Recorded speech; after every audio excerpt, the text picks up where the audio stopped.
E legal você citar o filme.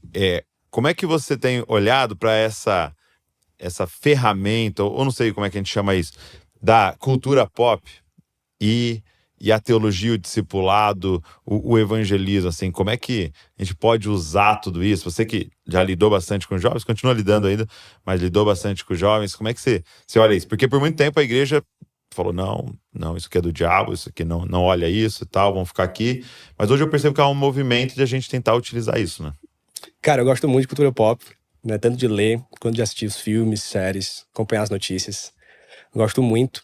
E eu creio que a gente precisa de um equilíbrio, né? Nem demonizar, nem esquecer e nem tudo nem ser cultura pop, né? Idolatrar, e toda pregação é cultura pop, citar um filme e forçar leituras teológicas em cima de obra. Tolkien detestava isso, inclusive. O pessoal queria ficar dando significados para a obra dele, inclusive significados de não só cristãos, mas o que você está escrevendo aqui? O que significa o anel? É a bomba atômica? É alguma coisa? Você está falando da guerra? Você está falando de política? Ele falou, cara, minha história é sobre elfos, anões, hobbits, a Terra-média, é sobre isso. E ele falava, é claro que existe parte do meu cristianismo isso, porque eu sou cristão, eu vou escrever a partir da minha visão de mundo. Vão ficar, mas não tem esse significado, né? Então às vezes a gente também cai nesse erro de ficar forçando leituras teológicas em tudo, então não vou por aí. Eu sempre digo pro pessoal, cara, aproveita o filme, aproveita a obra, né? E se você perceber alguma coisa que te indique a coisa, beleza, mas não vai assistir procurando.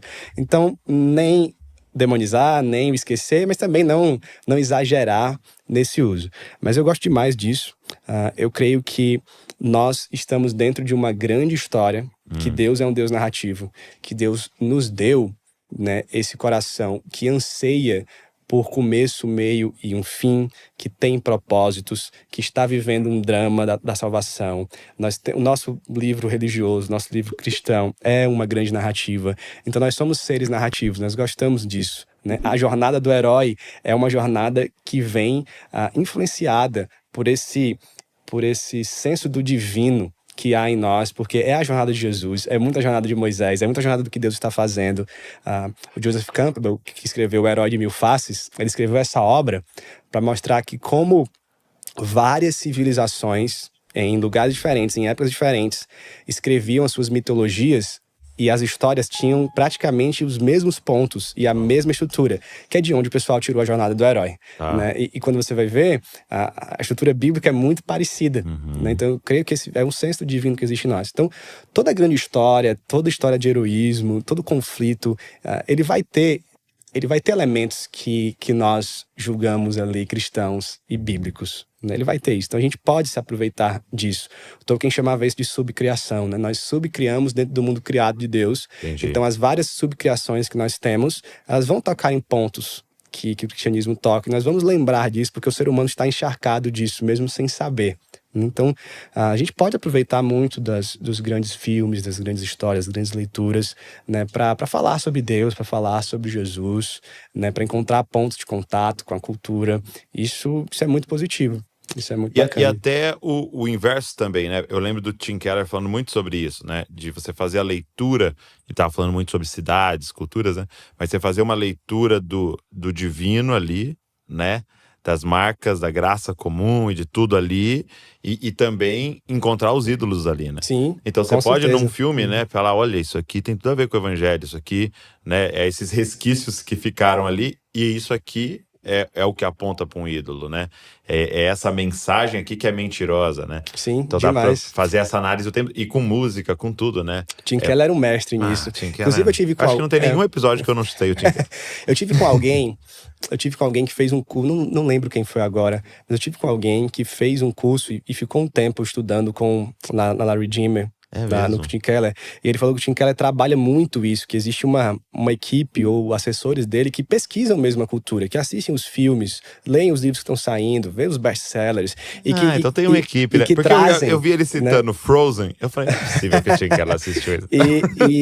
E eles têm esse centro de pessoas que estão olhando para essas coisas, para ver os ídolos, para ver o que a cultura tá assistindo, né? Eu viajei esses dias, né? Fiz uma viagem longa, e aí assisti Barbie, nunca tinha assistido Barbie no avião. Eu falei assim, vou aproveitar aqui, tô no avião, tem nada pra fazer, vou assistir Barbie. E Barbie foi muito falado na época, né? E das mensagens que Barbie tinha. E aí eu percebi que um dos grandes pontos do filme é a identidade do Ken. Quem é o Ken? Né? Porque o Ken só existe pra Barbie, ele não tem identidade. E aí tem um discurso final da Barbie pro Ken, né? Que você é o Ken. Sua identidade é você mesmo, é o que você quer. E, puxa, tem uma coisa legal aqui, que é, ele não se define pela Barbie, ele é ele mesmo, mas a identidade dele... aí vem a mentira, né? A sociedade está encontrando identidade em si mesmo. Nós somos narcisistas, nós estamos olhando pro reflexo na água e achando que estamos vendo o divino em nós, mas a gente tá vendo nada, a gente tá vendo só o pecado, falta de identidade, quando a gente deveria olhar para Deus, de onde vem a nossa verdadeira identidade. Então você vê, você identifica o discurso mentiroso. Exato, ela aponta uma problemática verdadeira, mas sempre dá uma solução errada, que vai ser humanista, né?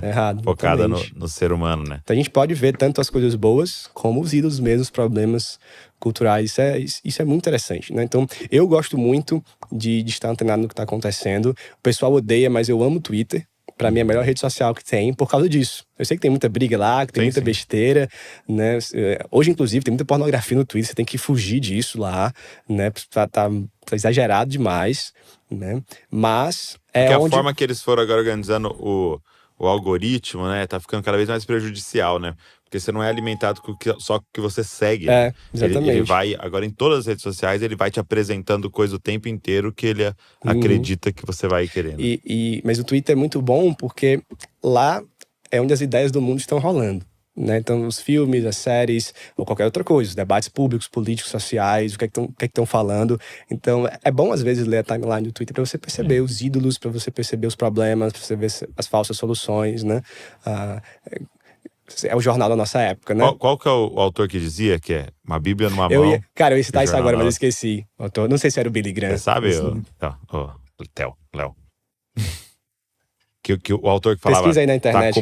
Você tem que estar com uma Bíblia na mão e com o jornal na outra. Era o Billy Graham? Será que eu acertei? Olha, será? Mas é isso mesmo. A pessoa tem que saber disso. Karl Barth? Olha aí.